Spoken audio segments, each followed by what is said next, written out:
Welcome to Coast Vue, the show that celebrates the men and women who are making coastal Mississippi such an amazing place to live, work, and play. It's Friday. It is Jeff Duncan Day on Coast Vue. Jeff from NOLA.com and the Times-Picayune. We're going to talk about the latest with the Saints, especially. We'll talk somewhat about the Pelicans and anything else that might be on Jeff's mind today. But we're in a wild and woolly moment in Saints history, and I look forward to getting the catch up from Jeff. How you doing, my friend? I'm doing great, Ricky. It's free agent season, which means I have an old colleague that calls it the Wild Wild West. You don't know where the bullets are flying from during this time of year. So a lot of hot and heavy action going on right now. So I hear some noise in the background, but you explained to us before we went on, they're doing a little bit of work outside, and hope people just kind of, listen past that for the time being. Is that right? Yeah, just perfect timing. It literally started a minute ago.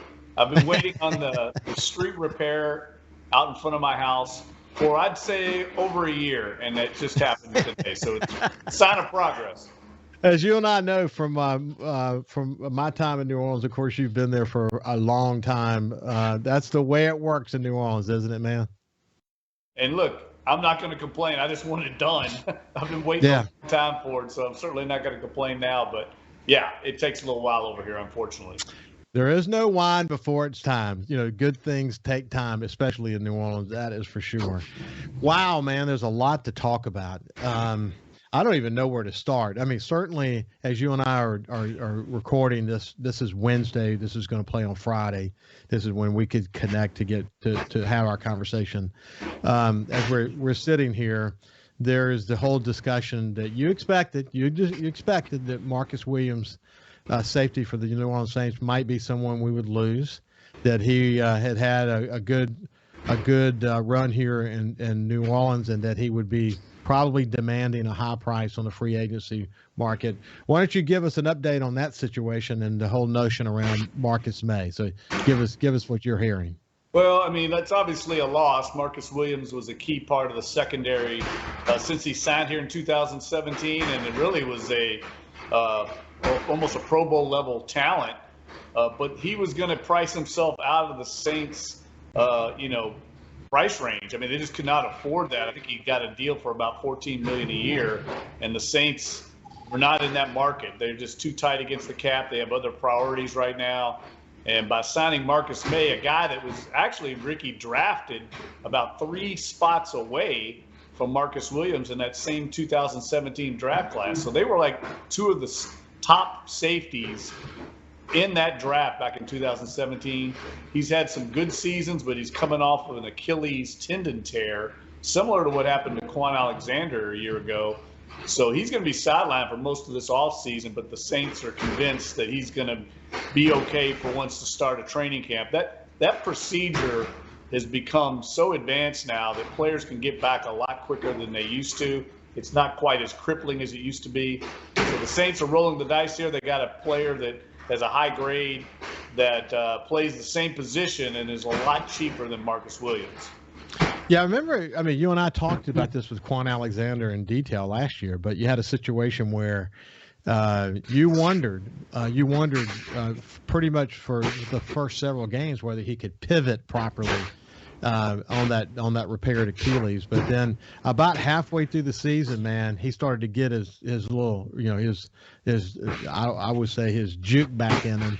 And he did pretty well toward the end of the season. So you're right. I mean, they seem to have come a long way with that surgery, haven't they? Yeah, and we'll see what happens with Marcus May. It's all about how much work the athlete puts in, but I think they're going to be fine. I mean, Marcus Williams is obviously a good player, but so is Marcus May. And the Saints defense has so much talent around that position. Their secondary strong. I think it was obviously a decision the Saints had to make, because they don't have the salary cap luxury space that they had 2 or 3 years ago. They're very tight, and they have other priorities right now, including trying to maybe get back Teron Armstead, their stellar left tackle. Yeah, I sort of expected him to be gone by now. Why hasn't he flown the coop for bigger money? Well, the word on the street is he's waiting to see what happens at quarterback. And, look, by the time we record this, there may have something may have happened at the Saints quarterback position, but he's waiting and seeing how the Saints progress in trying to acquire a quarterback. Okay, so let's for people who have not been paying attention to this, the Saints are as of now one of two teams that are being considered. But I want you to kind of give people a sense of what's going on behind the scenes on this whole notion of Deshaun Watson. Give me your thinking about this. Well, I mean, he's the Saints' clear top priority to become the long-term successor to Drew Brees. It's obviously a very controversial decision. If he signs with the Saints, there's going to be a lot of blowback from the fan base. I've already heard from a number of fans on social media and through email that they are not happy about this pursuit. It kind of goes against what the organization has preached in terms of character and off the field conduct. But the Saints are all in. Make no mistake, this is the guy that they have handpicked to become the quarterback of this organization, and they are staring at a multiple draft pick trade that could mortgage the future of the organization. So it's a huge decision, especially for Dennis Allen in his first year, to put all their eggs in the basket of Deshaun Watson. I think the backup plan would be to get Jameis Winston, but right now all the chips are in, as we record this, on Deshaun Watson. Hey, what's interesting, and you said this before, you said under Sean Payton, this deal would not have happened. So That's right. already Dennis Allen's blazing his own trail. Talk about why that's so darn significant. Well, I mean, Sean Payton was the guy that was kind of Dennis Allen's mentor for all these years, but he was not a fan of Deshaun Watson as a player or a person. So I think this is a departure. The Saints have done a lot of homework and feel comfortable, obviously, in bringing Watson in. I think it's interesting. We're going to have to hear at some point, if they do bring him in, they do sign him, what Gail Benson thinks of this decision. Obviously, it's been approved by her. She understands it's a controversial move. The charges against and accusations against Deshaun Watson are serious, and it's not just one or two. It's 22 different women, Ricky. So it's a very serious situation. But the front office for the Saints, they do their homework, and I know they put in a lot of work on Deshaun Watson, and they must believe internally that this is something that's going to be behind him and something that they can manage going forward. And much the same way that, Ben Roethlisberger in Pittsburgh had off the field incidents, two different ones that he was suspended for the league and got his act together and became a good citizen in his final several years in Pittsburgh, and then ended up ultimately retiring a hero there. Yeah, he wasn't a hero to me.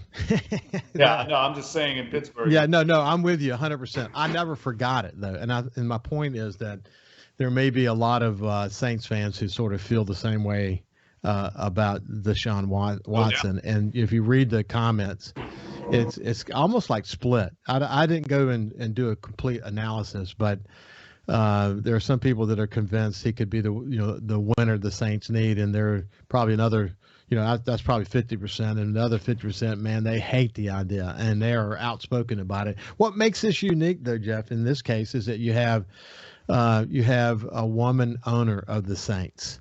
And clearly they said before they made this public, or certainly when they made this public, before they went any further, after they finished their investigation, she had to sign off on it. You pointed that out just a second ago, and she did sign off on it.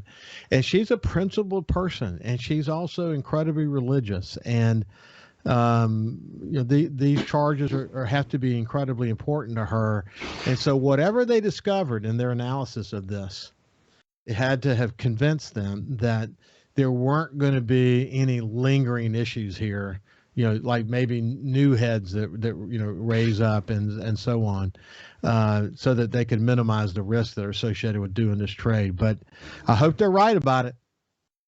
Well, she definitely trusts Mickey Loomis implicitly, and she's listening to the football experts, the people that she pays to do this work, and that's how she's handled her management style and ownership style throughout. But this is the first big test in the football operations for Gail Benson, and she's going to have to face the music on this if he's indeed signed. And look, I think the Saints are the favorite to get Deshaun Watson.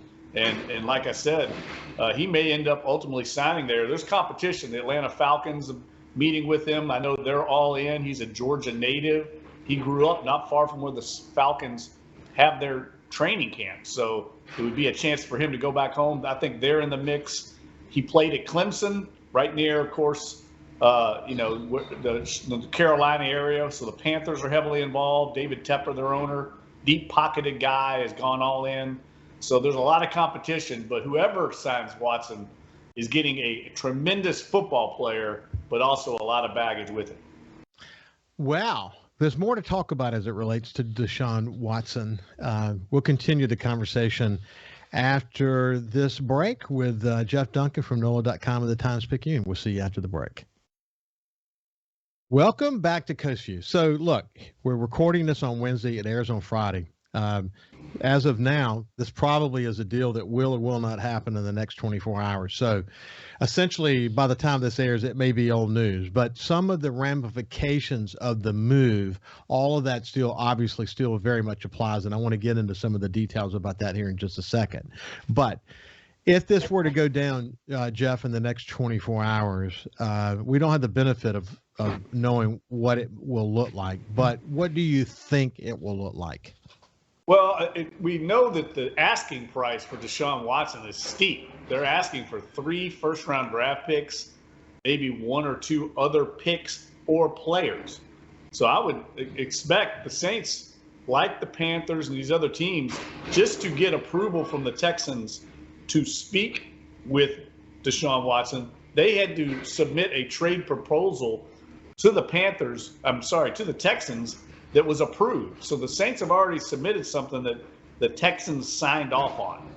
And that means that they have a trade proposal there. So it's probably going to be 3 first-round draft picks, maybe a mid-round pick, and maybe a player. I could see one of these young offensive linemen like Cesar Ruiz, maybe Landon Young or somebody, a recent draft pick that could get traded along with another mid-round pick. It's going to be a steep price. And that's why I say it's a huge decision for the organization because you're mortgaging your future for one player. But look, let's make no mistake, this is a proven player, a guy that's done it at the high level. He's a 3-time Pro Bowler. He led the league in passing his final year in 2020 before sitting out last season. The Saints have seen him up close.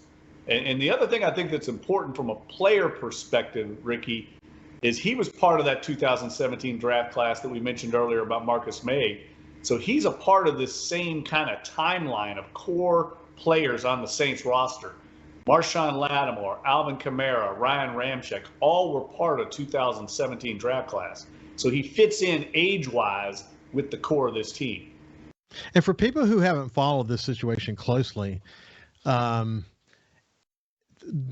Watson has a unique clause in his contract with Houston, whereas Houston just can't go and trade him explain the unique clause that he has in this particular situation. Well, his agent did a great job. He included this no trade clause that pretty much allows Deshaun Watson to make a decision on where he goes. He can approve or veto any trade proposal that the Texans have. So essentially, he's a free agent in this situation because the Texans have pretty much said they want to trade him. They need to move on from him. So he is picking where he wants to go in cooperation with the Texans. The Texans obviously are not going to trade him to an AFC South Division rival. And Watson knows this. So they're kind of working together with the team to find a mutually beneficial situation. That's why the Saints, Falcons, Panthers, these NFC teams are the main competitors for him. And the Saints, of course, with a playoff caliber roster, they are very appealing to Watson. And they could feel like he could plug him in there at quarterback, and they would immediately be a contender in the NFC. Okay, so let's come back to this because this also is still relevant no matter how this plays out.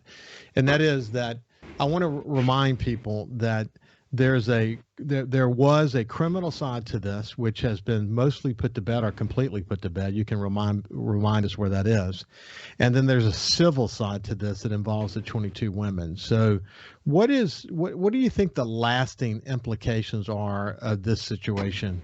If we get him, how much will still haunt us going forward? Well, he's not going to jail. We know that from the criminal suits have all been cleared. He's been cleared. He was not indicted on criminal charges. The civil suits are ongoing, so he still has to face those accusations, and he has to face 22 of them. Each one of them is going to be a separate case. The league's monitoring this. Even if he gets cleared or settles, which his attorney has said he's not going to settle out of court on these civil charges, the league can still step in. There's precedent there. We mentioned Ben Roethlisberger. There's been numerous players over the years that have had their civil cases cleared, and they've still been disciplined by the league. So the Saints, or whoever signs Deshaun Watson, is probably staring at a minimum 4 to 6 game suspension next season if he does play next season. Wow. I wonder if their investigation involves conversations with legal representation for the NFL to say, based on what you see today, what do you think your punishment is going to be? You think they are able to have conversations like that? Well, I don't think they can say anything yet, determine it until they see, exactly how widespread these cases are. I think the Saints, like everybody else, the Carolina Panthers, I wrote about this. They sent a private investigator to Houston who spent multiple weeks there investigating the situation. I think I don't know what you want to say about it. It's obviously a complicated situation, but it speaks, one, to Watson's talent, and two, maybe to the intel these teams are getting that so many teams are interested in him. It's not just one or two teams. Almost the entire half of the league that needs a quarterback is interested in Deshaun Watson. So I think there's probably a lot to the story that a lot of people don't know behind the scenes. Okay. So what the Saints had to do, not just for this deal, if it goes through, and by Friday it may have gone through, but just in general, to be able to do the Marcus May deal, to be able to do some of the other things they have in their minds, they had to do some serious restructuring because they had salary cap issues going into free agency. And as usual, buddy, they worked through it. It's amazing their ability to get where they need to get and not lose key players in the process. Well, yeah, they've been doing it for years. Mickey Loomis and Kai Harley are experts at this. And one of the things that I think I pointed out the other day on social media that I think people need to understand, one of the big reasons they're able to do all this salary cap gymnastics is because of the deal with the state of Louisiana. It's so lucrative for the Saints. They have a tremendous amount of cash flow on hand to do these restructured contracts where they take basically the base salaries that the players are going to earn, which all is paid out in 1/18 increments over the season. And they're able to accelerate all that into a signing bonus to where the players still getting their money, but they're getting it all up front, which of course the players would prefer to have their money up front. But to do that, you have to have all the cash at hand to do it. Most teams in the same situation, similar size markets, don't have that cash flow. But the Saints have this incredible deal with the state that allows them this flexibility to make moves with these contracts and give players money up front. That I can remember when I first started covering the team back in 2000, 2001, Randy Mueller said they didn't have that cash flow at all back then. So this deal has really allowed the Saints to be very competitive with a lot of their big market peers. So that's where there's actually not parity really at the end of the day. Because it does enable some teams ways around the current salary cap issues. And I would say that the Saints have expertly done this. As you pointed out, they've been good at this from the very beginning. Just when you think there's no way they're going to dig their way out of this situation, bam, bam, bam, they just start working their way down, and we're not losing players over it. As you pointed out, they like getting that upfront money. They have the upfront money to pay. It's super dynamic. It really is. So let's shift gears away from the whole Watson's situation. What's your thought about the other moves that they're making, and are there some other shoes to drop that you see? Well, I think everything's kind of on hold until they get the quarterback situation worked out. Now, if you get a player like Deshaun Watson, we saw it happen with Drew Brees. I mean, great players want to play with other great players, and he becomes, I think, a very attractive asset for the organization. That's why a guy like Teron Armstead's waiting to see. I think that says a lot about not only Deshaun Watson, but the other quarterbacks the Saints might consider as backup plans, that Armstead might sign elsewhere if they don't get Watson. That speaks volumes to me about where his thought is about the quarterback situation. But I think getting Watson immediately if they get him, it immediately makes the Saints Super Bowl contenders. That's how good he is. I mean, he's one of the 10 best players in the entire league, Ricky.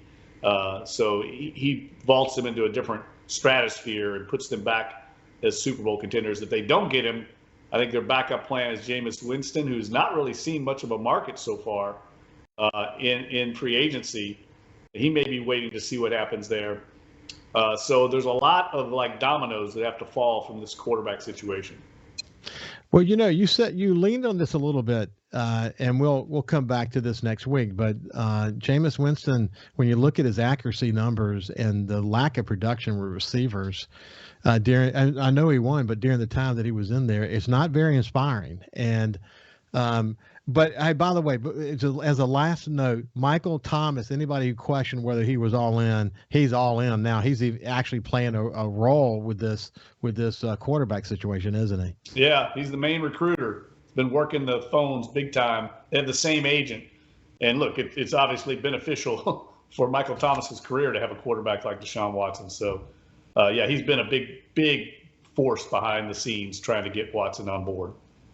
Well, thank you for joining us. This has been Jeff Duncan from NOLA.com and the Times-Picayune. It's been a pleasure. We'll see you next week, my friend. Thanks, Ricky. I'll talk to you soon, bud. Have a great – we'll see you. We'll see you after this break. We have another half of the show to do. We'll see you after the break.